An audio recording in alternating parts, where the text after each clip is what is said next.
did you mean when you said that we shouldn't pursue net zero like a religious crusade? Well, I think we need thoughtful environmentalism. I think that it's absolutely vital that we take steps in order to move towards net zero. It's absolutely vital that we have a strategy for nature recovery and a strategy for electrification of the grid and a strategy for decarbonisation overall.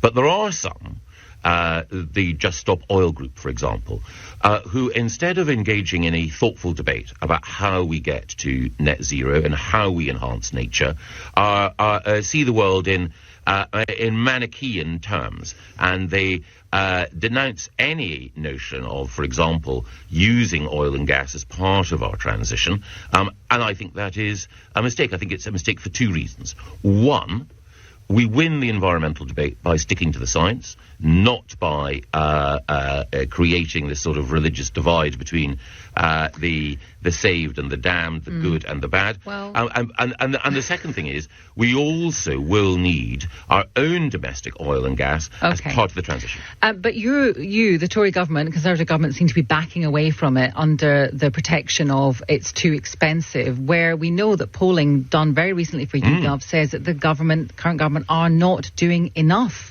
on the environment. I do agree that it's important that the government does press ahead with appropriate and thoughtful steps in order to safeguard the environment. But there are some specific areas where the cost that is being imposed on individuals risks creating a backlash. We've seen that happen in the Netherlands, and we don't want to get to a situation where the support you quite rightly point out for improving our environment curdles and turns into resistance. Okay, what about the banning the sale of new petrol and diesel cars from 2030? Is that immovable? Yes. It is immovable? Yes. Okay, well, thank goodness for that. Thank goodness we got a straight answer on that.